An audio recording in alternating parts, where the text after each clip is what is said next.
Dawn ambush, when the Zero escorts first met the Hellcat. Dawn had only begun to bleed into the Pacific sky when the formation appeared. 3 columns of Japanese G4M Betty bombers, silver-gray hulls glinting above the sea, their engines a throbbing, unified growl. Flying above and beside them, like a ring of spears, moved the escorting fighters, A6M Zeros. The pilots inside were calm, confident, unhurried. They had done this before. For 3 years the Zero had been king of the Pacific sky, light, agile, untouchable in the hands of a seasoned pilot. Most had grown used to the way American fighters died, diving foolishly, bleeding speed, turning too late, or simply falling apart under cannon fire. Captain Matsu Hidaka, leader of the escort group, scanned the horizon. Nothing. The sea was still dark, the air calm, the bombers steady. It looked like another unopposed run. Then his wingman's voice cracked over the radio, thin but urgent, altitude, above us. Look up. Hidaka snapped his eyes to the zenith. At first, nothing but haze. Then, silhouettes. Black shapes cutting down from the sun, descending fast. Not wildcats. Too large. Too clean. Too composed.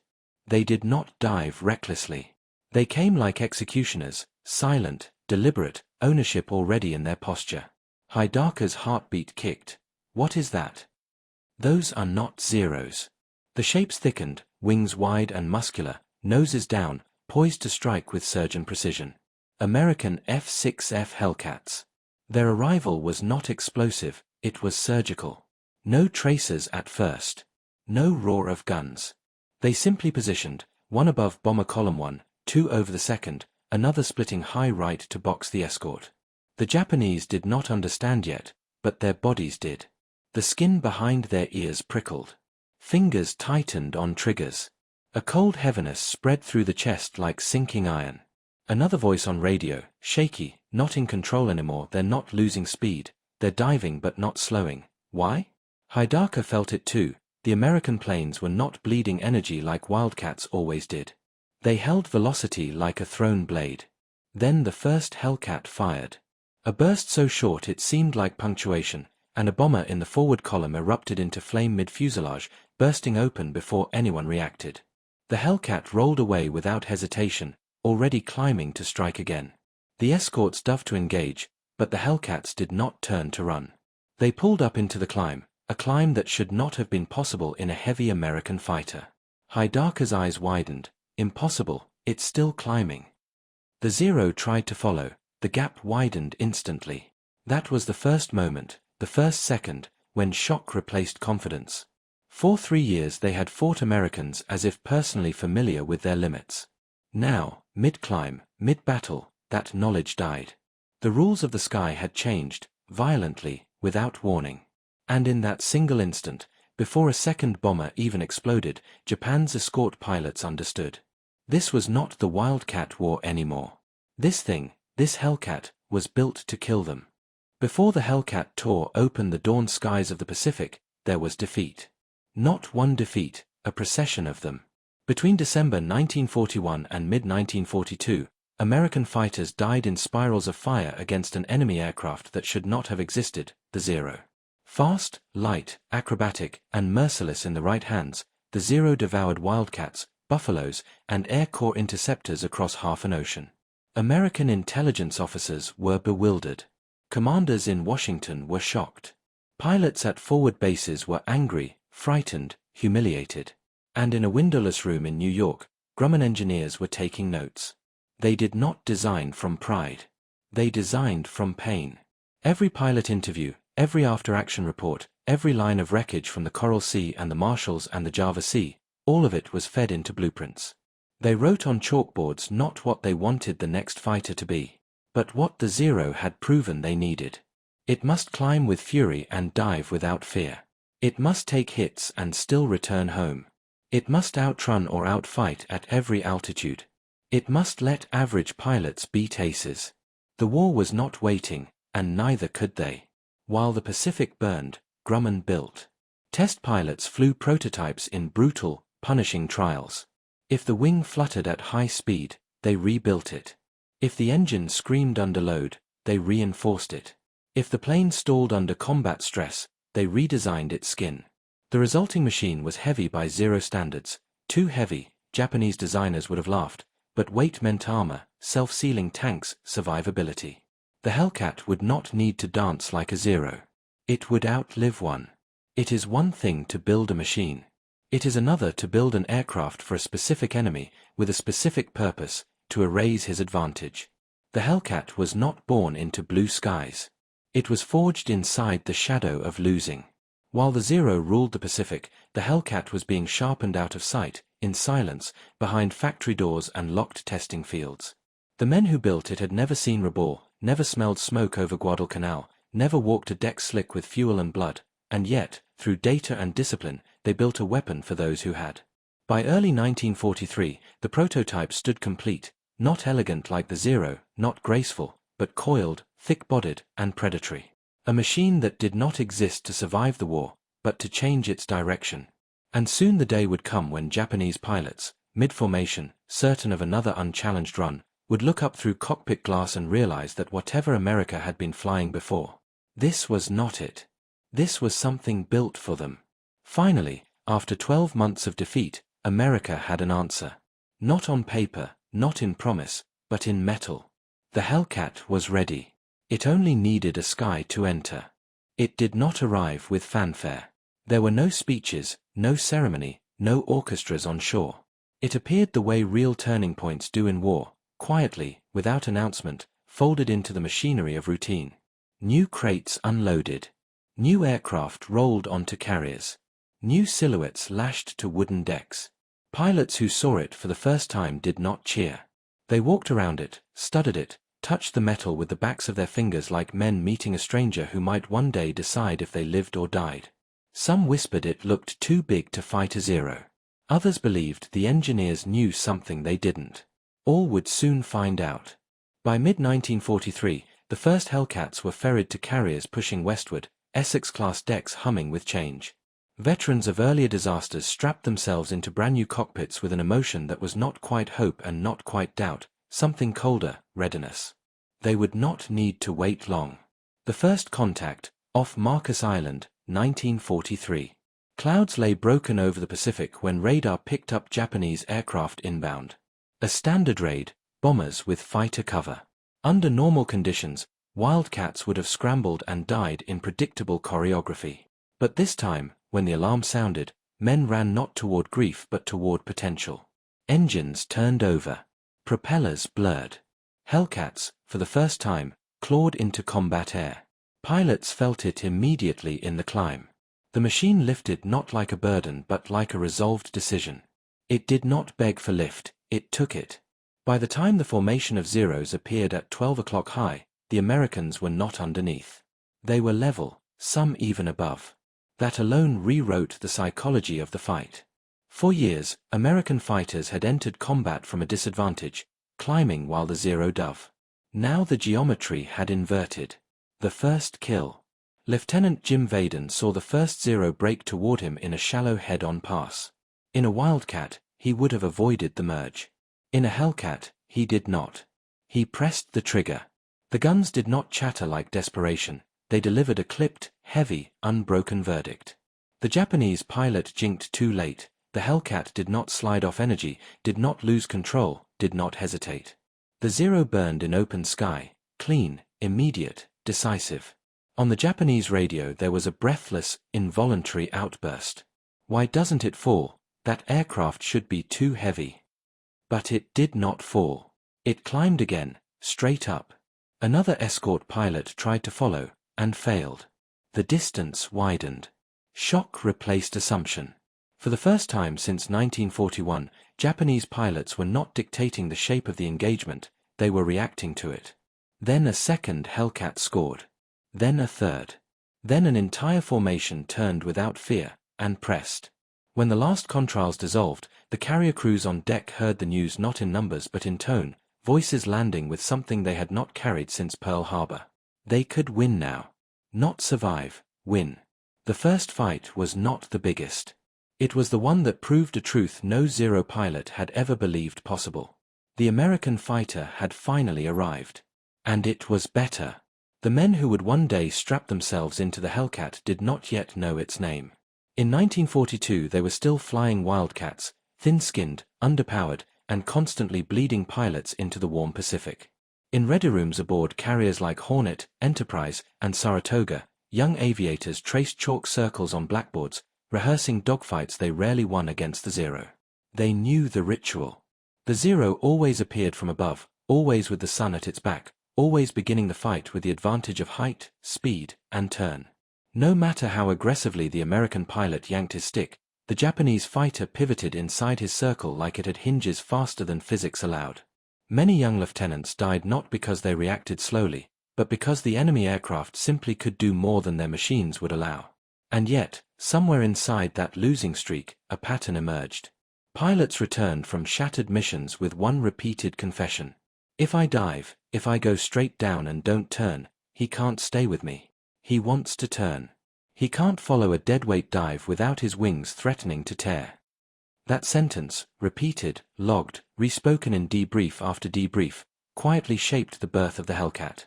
Grumman's engineers did not build it to outturn the Zero. They built it to punish the Zero for trying. They designed a machine whose strength lived in the vertical, not the horizontal. A fighter that could dive like a thrown anvil, climb back like a launched spear, absorb bullets like a barn wall, and still bring the pilot back alive.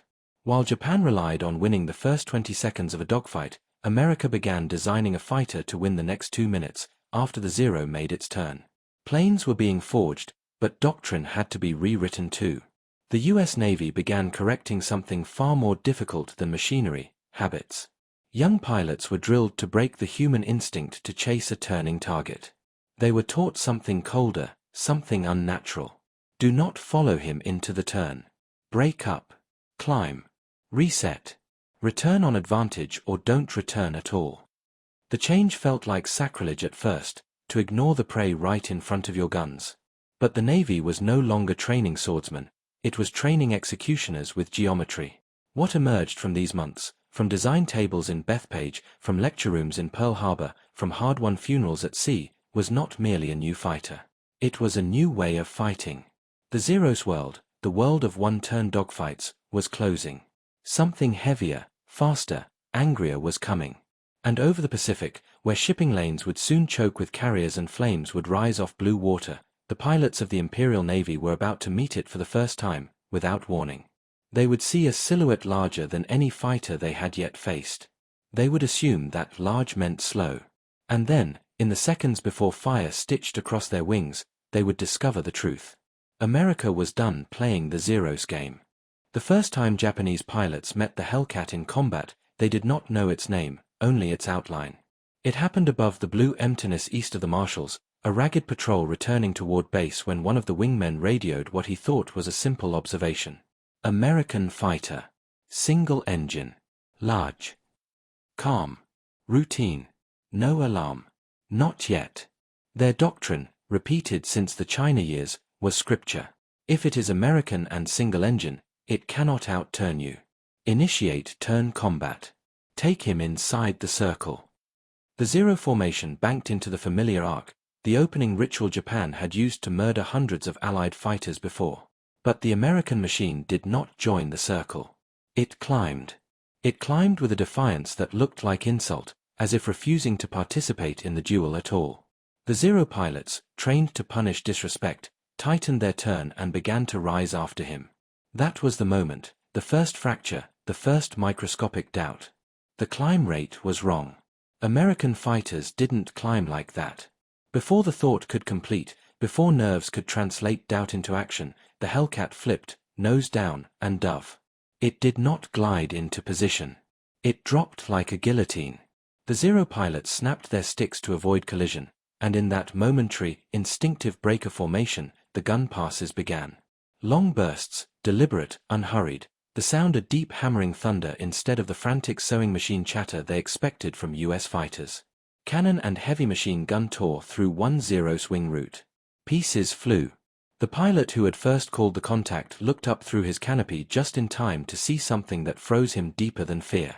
The American fighter, that unnaturally heavy thing, was climbing again just seconds after its attack, climbing with a force that belonged to lighter aircraft.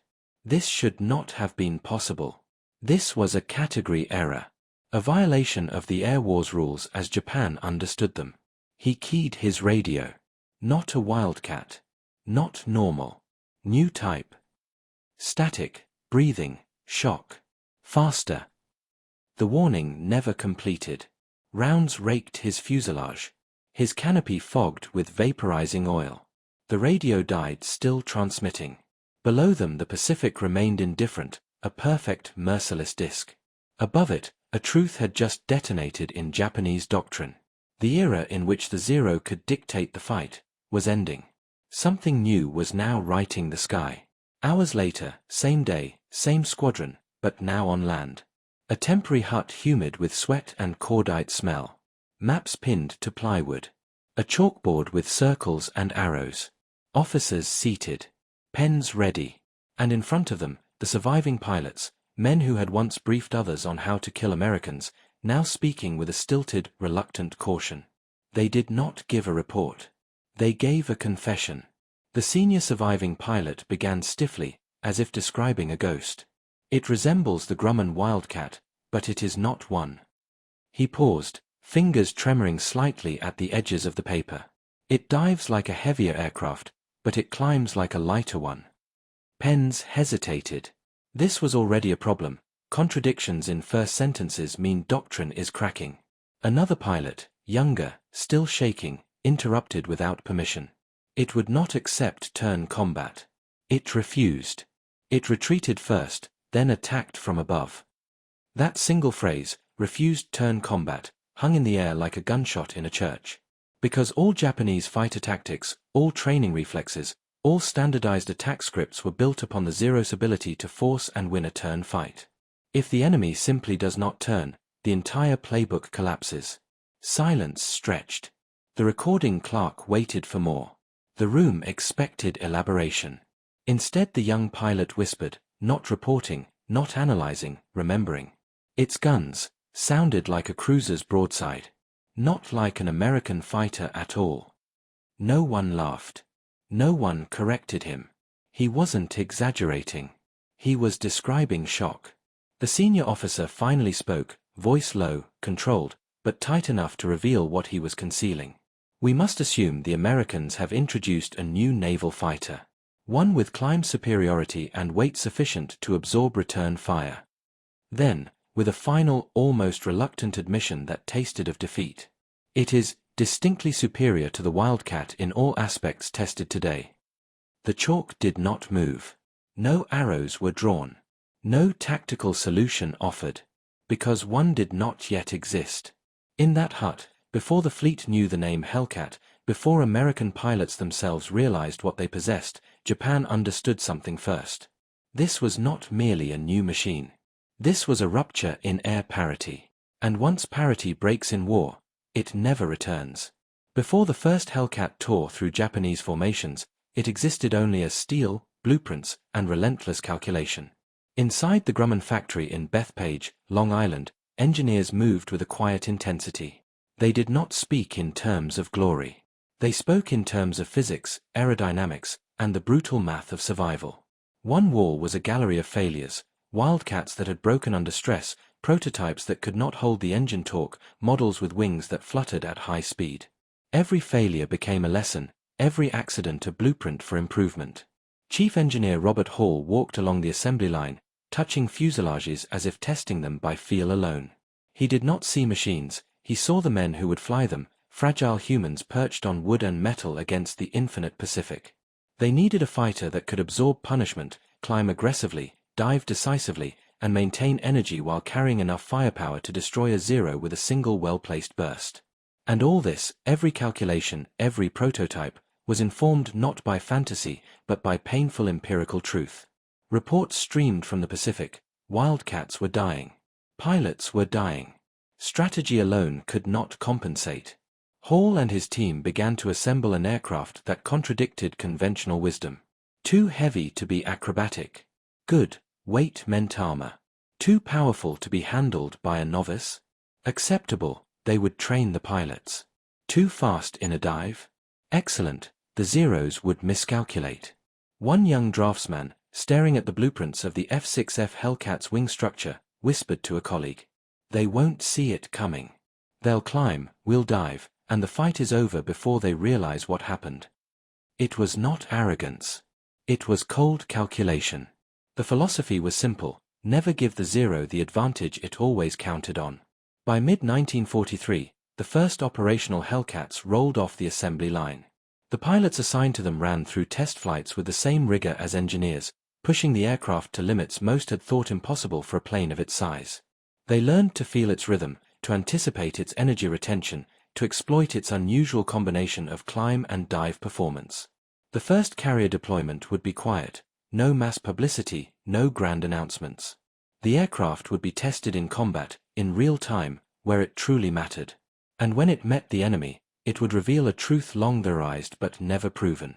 American engineering, guided by necessity and sharpened by repeated defeat, had produced a fighter that could dominate the Pacific sky. Early combat and first victories. The first operational Hellcats joined carrier decks in late 1943. Pilots had trained for months, but nothing prepared them for the feeling of climbing into the Pacific dawn aboard the F6F. The cockpit was wider, sturdier, almost comforting in its predictability. The engine thrummed beneath their hands like a living thing, ready to obey. Lieutenant James "Jimmy" Morton of VF9 remembered the first scramble vividly. Radar had picked up a small Japanese strike force approaching the Marshall Islands. It was supposed to be routine: intercept, turn, return. But as the Hellcats lifted off the deck of the Essex, Morton felt a surge of something he hadn't known in the Wildcat: confidence. Climbing into formation, the Hellcats settled into positions higher than the Japanese expected. The Zero pilots, accustomed to dictating altitude and engagement angles, blinked in disbelief. They tried to pull their maneuvers, climbing, diving, turning, and the Hellcats followed without hesitation, energy retained, guns ready. The first contact was precise.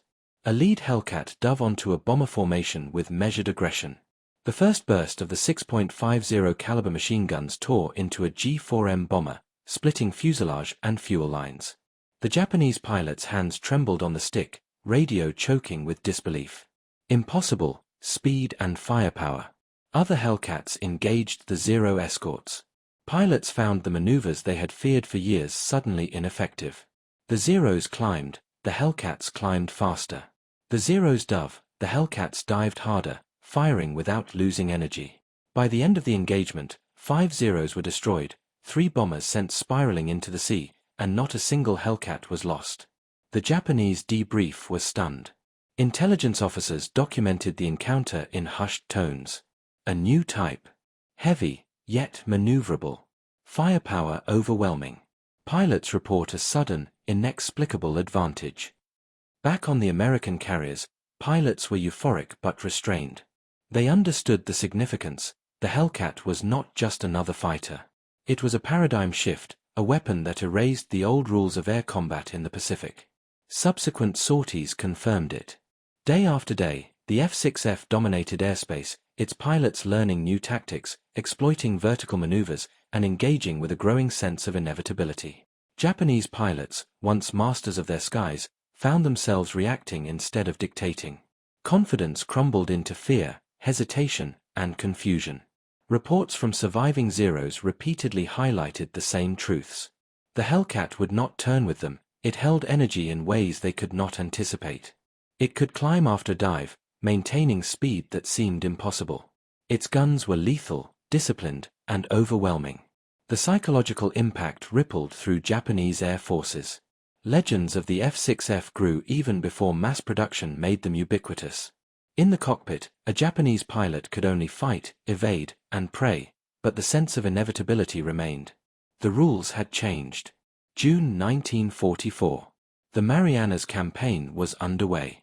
American carriers steamed into position, their decks crowded with aircraft ready to strike and defend. Japanese planners had no idea that the balance of power in the sky had already shifted. Early morning sunlight reflected off the water as waves glittered like molten steel. Pilots of the 1st Carrier Air Group prepared for launch.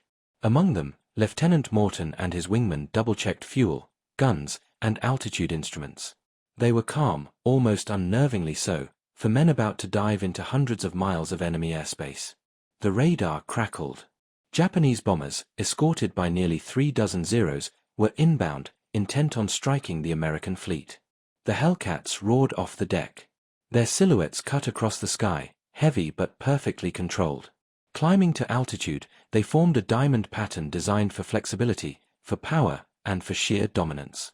When the Japanese formation appeared, the Hellcats did not hesitate. Morton's inner voice raced, but not with fear, with recognition. This is why we built you. The first attack came from above. The Zeros, expecting the usual climb then turn fight, were unprepared. The Hellcats held their lines and dived in deadly synchrony. Bursts of .50 caliber fire tore through bomber wings, engines, and fuselages. One G4M dropped in flames, another lost a wing and spiraled into the water. The Zero pilots reacted instinctively, attempting to outturn the Americans. But the Hellcats were not constrained by the old rules. They climbed after dive, retained energy through rapid maneuvers, and punished any hesitation with immediate fire. Captain Matsu Hidaka, flying his Zero, realized the truth mid-battle. These American fighters were different. Faster, stronger, deadlier. He keyed his radio in disbelief. This cannot be. Speed and firepower. Impossible. Zeros tumbled into the sea like leaves caught in a sudden storm. The Japanese formation dissolved into chaos, retreating where it could, scattering under the relentless precision of the Hellcats. The battle was over within hours. Estimates later suggested over 300 Japanese aircraft destroyed, with minimal American losses. Survivors on both sides described the encounter as surreal. One moment, the Japanese pilots were confident masters of the Pacific. The next, they were fighting to survive against an enemy who had rewritten the rules. In the aftermath, the psychological effect was as powerful as the tactical victory. Japanese pilots questioned everything they had learned, every assumption, every tactic. The once feared Zeros were no longer invincible. Fear, hesitation, and the knowledge that American engineers had finally produced a weapon that could dominate them spread across the Japanese fleet like wildfire. For the Americans, it was a validation. The Hellcat had arrived not merely as a plane, but as a symbol, a promise kept, a weapon that transformed defeat into supremacy. Every pilot returning to the carrier carried with him not just the thrill of victory, but the knowledge that the Pacific sky now belonged to the United States Navy. Even before intelligence reports reached Tokyo, rumors traveled faster than waves across the Pacific. Pilots who survived the Marianas engagement described a predator that could not be outsmarted. Lieutenant Hiroshi Tanaka gripped the stick of his Zero, eyes scanning the sky over the northern Marianas. His formation had been shattered by a sudden, synchronized strike he could not anticipate. He felt the Hellcat climbing above him, engine growling like a beast, wings wide and unyielding. This cannot be, he thought. It's too heavy, too fast. The fear was immediate and palpable. For 3 years, Zero pilots had been the hunters. Now, suddenly, they were prey. The familiar dance of engagement, dive, turn, outmaneuver, no longer applied. Every instinct was wrong. Every maneuver punished. Tanaka's wingman radioed frantically. Run, there. But the transmission faltered, cut off by tracer fire that shredded the Zero's wing. Panic spread like wildfire. Those who survived reported maneuvers dictated not by strategy, but by the desperate hope of survival. The Japanese learned quickly, but too late. The Hellcat refused to play by their rules. It climbed higher after dive, accelerated faster than expected, and could absorb punishment that would destroy a Zero. Its guns were heavier, its aim more disciplined, its tactics lethal. This was not just a machine. It was a revelation. Every Japanese pilot who saw the Hellcat in action understood, the era of dominance had ended. Confidence gave way to hesitation. Training became second-guessing. Even seasoned aces questioned every previous assumption about air combat. From Tokyo to Rabaul, reports filtered in. The new American fighter is unlike any previous model. It cannot be outturned or outrun in a normal engagement. Pilots report near invincibility under conventional tactics. For the Japanese, the psychological terror was worse than any loss. Morale shattered in seconds during engagements, and every sortie risked encountering an aircraft capable of rewriting the sky itself. By mid-1944, the Hellcat had acquired a reputation, whispered by pilots in survival huts, repeated in intelligence reports and written into operational planning. The American fighter that cannot be beaten. The legend grew with each encounter. For every bomber destroyed, for every Zero that fell, the myth of the Hellcat's dominance expanded. Japanese pilots flew not just against an opponent, but against an inevitability, a force that rendered old rules meaningless. By late 1944, the F-6F Hellcat was no longer an experimental fighter, it was a weapon perfected in combat. Pilots learned to exploit its vertical advantage, energy retention, and firepower with increasing precision. Every sortie became a lesson in tactical evolution. Lieutenant Morton reflected on the changes during a patrol over the Marianas. He had learned that the old rules, chase, turn, and hope, were obsolete. Now, pilots climbed first, gained altitude, then dove onto targets with measured force. They controlled the engagement, dictating the tempo and geometry of combat. Wingmen flew in tight coordination. One pilot would act as decoy, drawing the Zero into a predictable maneuver, while another struck from above. Communication, discipline, and timing had become lethal tools. No pilot engaged alone, the formation was an integrated killing network. Japanese pilots, for all their skill, struggled to adapt. The tactics they had relied on for years, climbing to ambush, using agility to outturn heavier aircraft, were countered at every move. The Hellcat could dive, climb, and fire with a reliability that was terrifying. A young Japanese ace, Lieutenant Kiyoshi Soto, attempted a classic intercept over the Philippine Sea. He anticipated the dive-and-turn attack but found himself outpaced and outmaneuvered. The Hellcat pilots maintained situational awareness, trading positions in fluid, disciplined rotations. Soto barely escaped, his wingman lost in the blue below. American pilots developed additional innovations. Boom and zoom tactics, dive from high altitude, strike, and climb back without turning. Energy management drills, learning to retain speed in vertical maneuvers. Coordinated suppression of enemy formations, using multiple aircraft to lock down flanks and trap opponents. By November 1944, the psychological effect was compounded. Japanese pilots were now flying with hesitation, constantly second-guessing the positioning and potential of unseen Hellcats. The F-6F had not only destroyed aircraft, it had shattered confidence. The combination of technology, discipline, and evolving tactics gave the U.S. Navy complete air superiority in critical regions.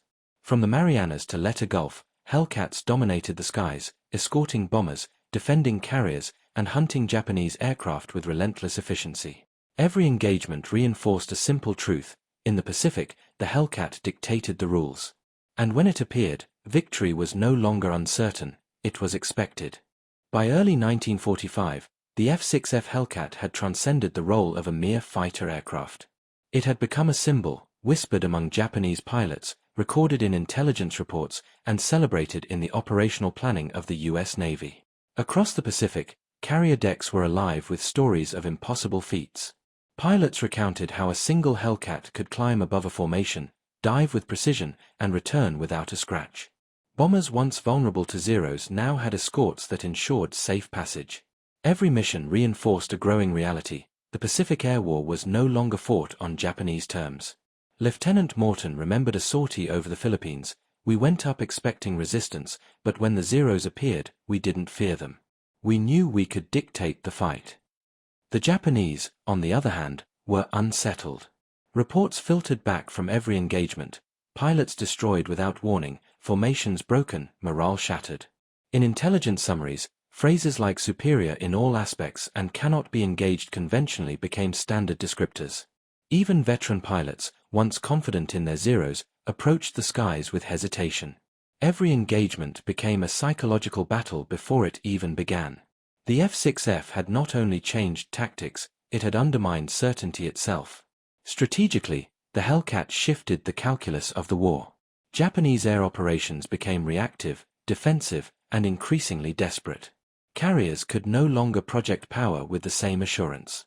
Key battles, the Marianas, Leyte Gulf, the Philippines, were influenced less by numbers and more by the presence of Hellcats controlling the skies. From the decks of American carriers, pilots observed the results in real time. Losses were minimal, victories were decisive, and confidence surged with each sortie.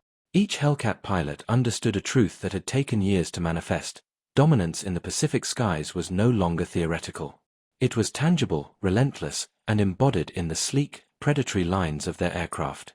By mid-1945, the Hellcat was more than a machine. It was a psychological weapon, a tactical masterstroke, and a cultural icon of American air power. Japanese forces would fight desperately to survive against it, but the legend, the dread, of the Hellcat would precede them long before the first shot was fired. The Hellcat's crushing dominance in the Philippines, Formosa, and Okinawa. By late 1944 and early 1945, the Pacific theater had become a proving ground for the Hellcat's supremacy. From the decks of Essex-class carriers, squadrons launched daily sorties over the Philippines, engaging Japanese forces in skies thick with anticipation, tension, and fear. Lieutenant Morton flew alongside experienced veterans and rookies alike, all learning the same lesson: the Hellcat dictated the fight. Dive, climb, maneuver, every engagement reinforced the superiority of American engineering and tactics. Zeros no longer held the psychological edge, they were challenged at every turn, and more often than not, destroyed. The Japanese response was frantic but disciplined. Pilots attempted ambushes, complex aerial formations, and innovative maneuvers, but the F6F adapted faster. Pilots exploited the Hellcat's vertical advantages, energy retention, and heavier firepower with precision. Every tactic the Japanese tried was met with countermeasures developed from experience, observation, and instinct. In the skies above Formosa, a squadron of 20 Hellcats intercepted 30 Japanese aircraft attempting a bombing run. The first wave of Zeros approached confidently, expecting traditional engagement. But as the Americans ascended, the encounter became a nightmare for the Japanese pilots. Hellcats climbed above and around, positioning themselves unpredictably. Bursts of .50 caliber fire erupted with surgical accuracy. Bombers were destroyed or scattered before their attack could reach American fleets. The Japanese radio buzzed with confusion and fear. What is this? Beyond expectation, we can only flee. At Okinawa, the pattern repeated. Japanese pilots flew with hesitation, their previous confidence replaced with doubt. Even when formations avoided direct engagement, the psychological effect of the Hellcat was unmistakable. Reports indicated that some pilots refused to enter airspace known to be dominated by American F6Fs, fearing ambush and annihilation. Carrier base commanders noted that the Hellcat did more than shoot down enemy planes. It eroded morale, disrupted coordination, and forced Japanese forces into defensive patterns. Every victory reinforced the legend. The F6F was not only fast and deadly, it was unpredictable, relentless, and strategically transformative. By mid-1945, American dominance in the Pacific Air War was unmistakable. The Hellcat had transformed the sky from a theater of risk into a proving ground of American control. Japanese pilots fought with courage, but the odds were insurmountable. The aircraft that had emerged from months of engineering, trial, and hard-learned lessons had now fulfilled its purpose, rewriting the rules of aerial warfare. The F6F Hellcat was no longer a fighter. It was the standard against which all Pacific combat aircraft would be measured, feared, and respected. By mid-1945, the Pacific skies were virtually uncontested. Japanese air power, once the dominant force, had been decisively undermined. The F6F Hellcat had not merely destroyed aircraft, it had destroyed certainty, confidence, and the psychological dominance Japan had maintained since the beginning of the war. American pilots returned to carriers with a mixture of pride and exhaustion. Every sortie had taught them new lessons, honed their instincts, and strengthened their sense of inevitability. The Hellcat was no longer an experimental aircraft, it was an extension of its pilot's will. Lieutenant Morton, reflecting on his time in the cockpit, described the feeling as almost sentient. It wasn't just a plane. It felt like a partner, one that knew the enemy before you did. On the Japanese side, surviving pilots recounted encounters with the Hellcat in diaries and post-war interviews. Their words painted a portrait of dread, respect, and awe. Even ace pilots, previously confident in their abilities, described the F6F as the aircraft that had broken the myth of invincibility they had carried since the start of the war. "We thought we controlled the Pacific sky," one pilot wrote. "Then we saw the Hellcat. Everything we believed about air combat was gone in a matter of seconds." The legacy of the Hellcat extended beyond tactical victories. It became a symbol of innovation born from necessity, a triumph of engineering guided by experience and repeated failure. Every climb, dive, and burst of fire was a testament to a philosophy: learn from defeat, build for advantage, and dominate decisively.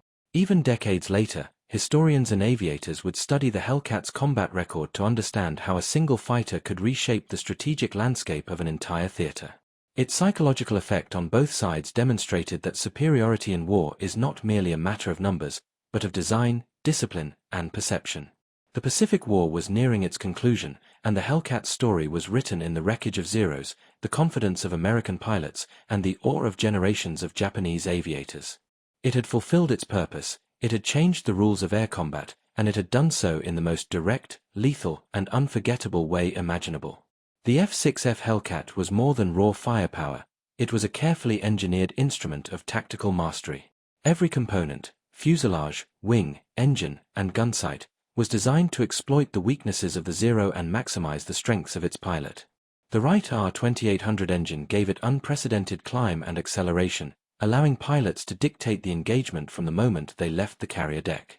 Unlike the fragile Wildcats, the Hellcat could absorb damage and remain airworthy, giving pilots the confidence to press attacks aggressively. American pilots developed a nuanced understanding of the aircraft's potential. Lieutenant Morton recalled maneuvers that had once seemed impossible. Boom and zoom attacks, dive from altitude, strike, and climb back to safety without turning. High-speed slingshot maneuvers, outrace and outposition enemy aircraft in vertical or lateral engagements. Coordinated formation tactics, wingmen flanked targets, cutting off escape routes and concentrating firepower. For Japanese pilots, these tactics were terrifying.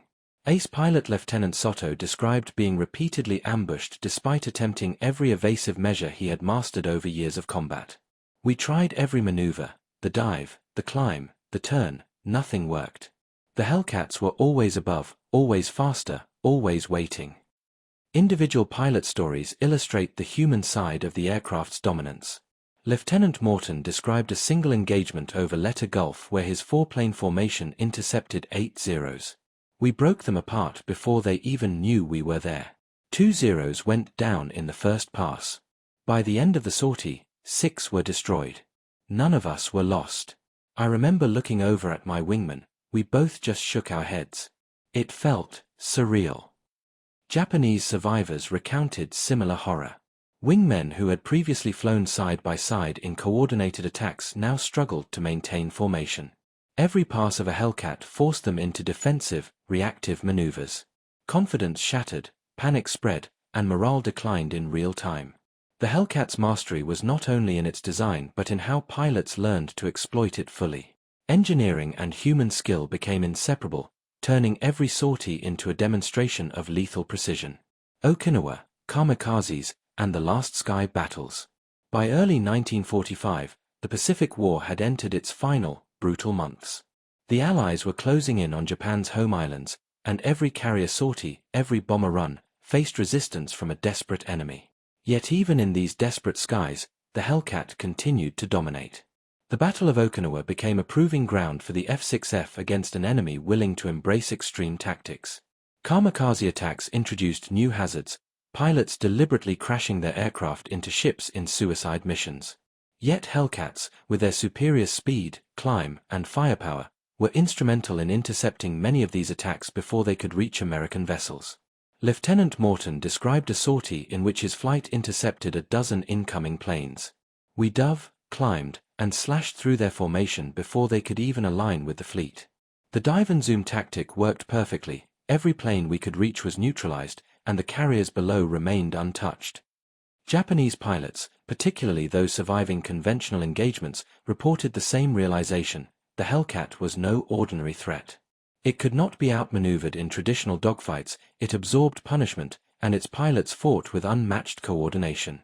The psychological impact on the Japanese military was profound. Commanders hesitated to launch attacks into airspace controlled by Hellcats. Reports cited frustration, despair, and even fear among seasoned aviators. Every time we saw the silhouette, our formation faltered. The Americans had learned something we could not counter. Every engagement ended with us retreating or destroyed. The Hellcat's legend reached near mythical status. For American pilots, it was the trusted companion that made survival almost certain and success probable. For the Japanese, it became the shadow in the sky, unpredictable, dominant, and unavoidable. By the war's end, thousands of Zeros had fallen to the F6F.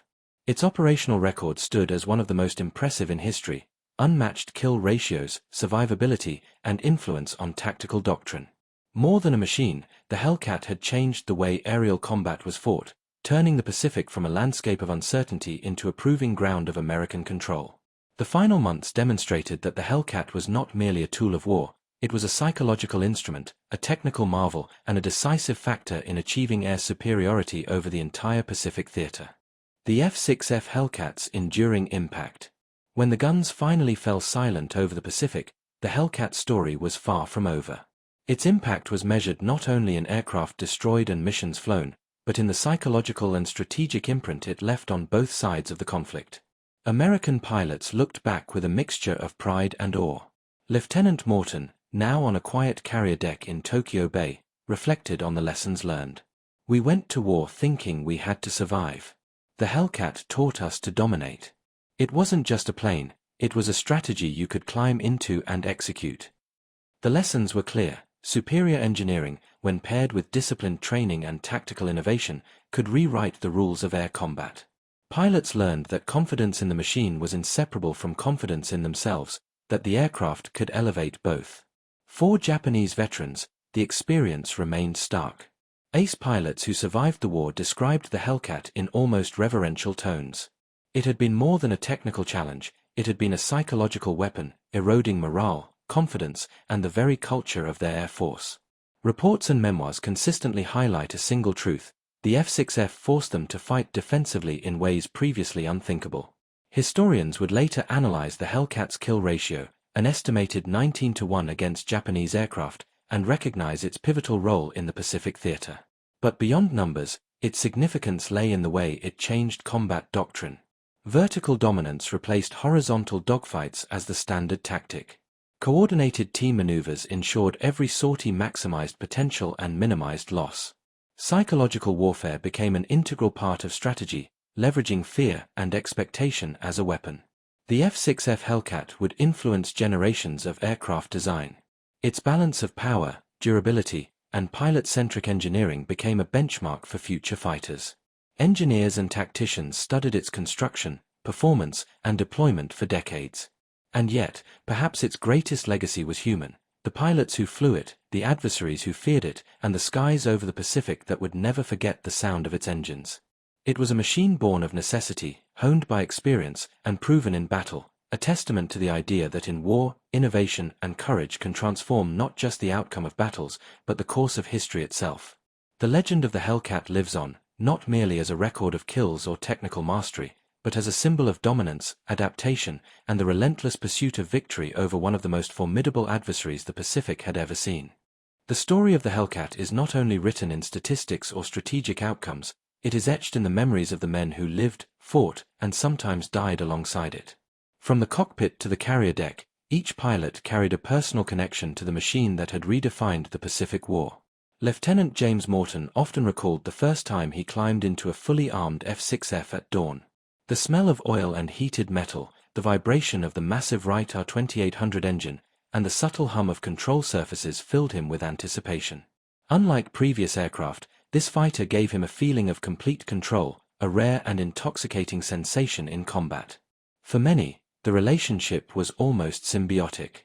Pilots learned the Hellcat's responses like an extension of their own body. Lieutenant Annie Cartwright, one of the rare female flight instructors in a training role, described it vividly. The Hellcat moved like it knew what I intended before I thought it. In a dive, in a climb, in a sharp turn, it felt like flying a living ally, not a machine. Ground crews, often overlooked, also became intimate participants in the legend. Mechanics on carriers worked tirelessly, maintaining engines, replacing ammunition belts, and ensuring that every control surface responded perfectly. Petty Officer Samuel Reyes remembered nights of oil-streaked hands and aching backs, but always a sense of pride. We knew every sortie was a statement. Every pilot who took off in a Hellcat carried not just himself, but our work, our sweat, our lives with him. Japanese survivors also recounted personal encounters that highlighted the psychological weight of the F6F. Lieutenant Hiroshi Tanaka described the first dive and zoom attack he witnessed. "We expected the usual wildcat fight. Then it appeared above, dove like a predator, and within seconds 2 of our comrades were gone. Fear replaced everything: skill, instinct, training." Each story, whether American or Japanese, captured the profound human dimension of the Hellcat's war. It was not just a technical marvel, it was a machine that forced pilots to rethink courage, strategy, and survival. It shaped decisions in split seconds and left impressions that would last decades. Even today, veterans recount these experiences with reverence. They speak of the Hellcat not as a tool, but as a partner in battle, a vehicle for courage, and a symbol of the ingenuity and resilience that won the Pacific War. The F6F Hellcat's legend did not end with the last sortie over Okinawa. Its exploits rippled through history, embedding themselves in the collective memory of aviators, historians, and the public. From the moment American pilots began returning to carrier decks, stories of impossible maneuvers, near-miraculous survivals, and overwhelming victories spread like wildfire. In classrooms and briefing rooms across the U.S. Navy, instructors retold these tales not merely for entertainment, but as lessons in strategy, tactics, and courage. Novice pilots learned the doctrine of climb, dive, and energy retention through both technical manuals and the thrilling anecdotes of those who had fought. Hollywood soon picked up the narrative. Films depicted carrier operations, Hellcats diving through clouds to intercept Zeros, and heroic pilots outmaneuvering impossible odds. While dramatized, these stories reinforced the aircraft's reputation as a near-mythical force, the plane that could change the outcome of an entire air battle with a single sortie. Among the Japanese, even after the war, the F6F remained a figure of awe. Veteran pilots who had survived encounters described the aircraft with a mixture of respect and lingering fear. Memoirs detailed the first-time shock of seeing the Hellcat's silhouette in the sun, the precision of its fire, and the relentless energy with which it dominated the skies. Historians later confirmed that the Hellcat's kill ratio, roughly 19-1 against Japanese aircraft, was more than numbers. It represented the combination of superior design, disciplined training, and tactical innovation. Its influence was seen in how air combat doctrine evolved post-war, shaping jet-era fighter development and teaching generations of pilots the value of energy management, vertical engagement, and psychological dominance. Veterans' reunions and aviation museums immortalized the aircraft further. The sound of its engine became iconic, a symbol of American ingenuity and determination. Stories of pilots who survived impossible situations or turned the tide of battle with a single well-placed burst became part of the legend, inspiring both historians and enthusiasts alike. The Hellcat was no longer merely a fighter, it had become a narrative of triumph, a tangible emblem of technological excellence and human courage intertwined. Its legacy persisted, not just in history books, but in the imagination of anyone who understood the stakes of aerial warfare in the Pacific. The F6F Hellcat's dominance in the Pacific was not accidental. It was the result of meticulous engineering, hard lessons learned from early war losses, and a relentless pursuit of reliability and performance. Every design choice reflected a single goal: to create a fighter capable of defeating the formidable Japanese Zero. The Wright R2800 double Wasp engine was central to this success. Its 2,000 horsepower allowed the Hellcat to climb faster, dive harder, and maintain energy throughout maneuvers that would have crippled other aircraft. Paired with a rugged airframe, it could absorb hits that would have downed a Wildcat or lighter fighter, giving pilots the confidence to engage aggressively. Grumman engineers made strategic choices in wing and fuselage design. The wings were strong enough to handle high-speed dives and sustained G-forces, yet aerodynamically optimized for climbing. Fuel tanks were self-sealing, and armor protected both the pilot and critical systems, an acknowledgement that survivability could be as decisive as firepower. The weapon systems were another leap forward. 6.50 caliber Browning machine guns provided concentrated firepower, capable of tearing through a Zero-light construction. Ammunition distribution and synchronization with pilot aiming systems were refined through countless simulations and test flights, making each burst deliberate and devastating. Beyond raw numbers, the Hellcat's handling was intuitive.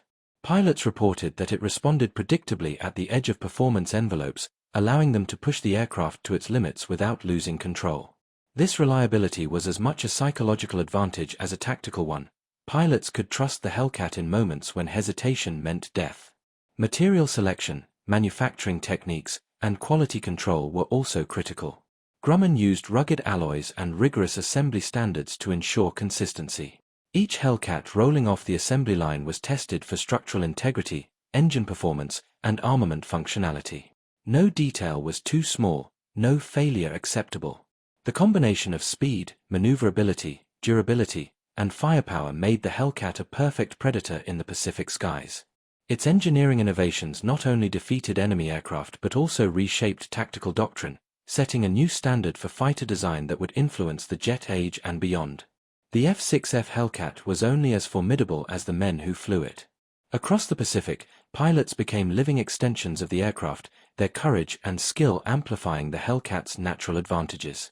These were the men who turned blueprints and engineering marvels into victories that would decide the fate of the war. Lieutenant James "Jimmy" Morton exemplified the blend of tactical acumen and instinctive flying that made the Hellcat deadly. In engagements over the Marianas, he often led small formations against numerically superior Japanese squadrons. Using boom and zoom tactics, vertical positioning, and energy retention, Morton and his wingmen dismantled enemy formations before they could react. Each sortie became a study in control, precision, and psychological pressure, leaving Japanese pilots in stunned retreat. Lieutenant Commander David McCampbell, the Navy's top Hellcat ace, became a symbol of what a pilot could achieve with this machine. His exploits, shooting down multiple enemy aircraft in single sorties, leading coordinated strikes, and surviving against overwhelming odds, illustrated the Hellcat's perfect balance of firepower and handling. McCampbell's record, etched in history, inspired new pilots to approach each mission with confidence and audacity. The stories of younger, less experienced pilots were equally compelling.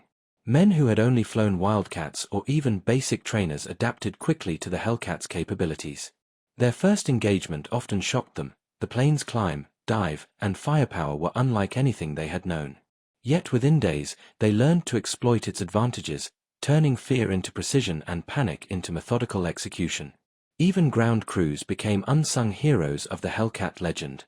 Mechanics, ordnance specialists, and deck handlers ensured that every sortie started with reliability. Petty Officer Samuel Reyes recalled nights spent under harsh lights, tightening rivets, replacing engines, and checking guns, knowing that any error could cost lives. Their labor gave pilots the assurance that the aircraft beneath them would survive what others could not. Japanese pilots, meanwhile, began to acknowledge the skill of their adversaries. Reports after engagements often described Hellcat pilots with a mixture of awe and terror. They appeared above us, controlled the fight with uncanny precision, and vanished before we could respond. There was no randomness, only mastery. Through every battle, the Hellcat's heroes demonstrated that technology alone does not win wars. It was the combination of engineering brilliance, disciplined training, and extraordinary courage that created the unstoppable force the Pacific had never seen. As World War II drew to a close, the F6F Hellcat had secured its place not only in victory but in the evolution of aerial warfare. Its achievements offered critical lessons that would shape the future of fighter design, combat strategy, and pilot training for decades. The first lesson was integration of design and tactics. The Hellcat demonstrated that aircraft performance and pilot capability must be inseparable. Its climb rate, dive capability, armament, and durability were engineered specifically to exploit the weaknesses of the Japanese Zero. American pilots, trained to maximize these features, transformed the plane into a strategic weapon that dictated the tempo of air battles. The second lesson was psychological dominance. The Hellcat's reputation, fueled by its consistent victories, created a mental advantage before engagement. Japanese pilots often reacted defensively, hesitated, or fled at the sight of the aircraft, an effect as lethal as its firepower. Commanders recognized that morale and fear could be decisive elements of air superiority. Third was the value of durability and survivability. Unlike lighter aircraft, the Hellcat could sustain significant damage and still return pilots safely to their carriers. This resilience changed combat calculations, allowing pilots to engage more aggressively and take calculated risks that lighter, more fragile aircraft could not endure. The Hellcat also underscored the importance of coordinated, disciplined teamwork.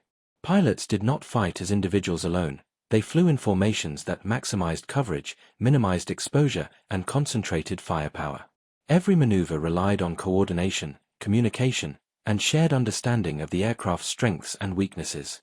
Finally, the Hellcat left a technological legacy. Engineers and designers studied its airframe, engine, and armament for lessons in aerodynamics, energy retention, and integrated weapon systems. Its influence carried into jet-era fighter design, carrier operations, and modern doctrines of aerial combat, emphasizing that dominance arises from the synergy of human skill and mechanical innovation. For the men who flew it, the Hellcat was more than a machine. It was a partner, a guardian, and an extension of their courage. For those who faced it, it was an unstoppable force, rewriting the rules of engagement and proving that innovation and precision could decide wars. As the Pacific theater closed, the Hellcat remained an enduring symbol of American ingenuity, tactical brilliance, and the human spirit's capacity to harness technology for survival and victory. Its lessons, both technical and psychological, continue to inform aviation, strategy, and the memory of those who braved the skies over the vast Pacific. The story of the F6F Hellcat is complete, a saga of engineering genius, human courage, and the transformation of aerial combat that forever changed the Pacific War and the future of military aviation.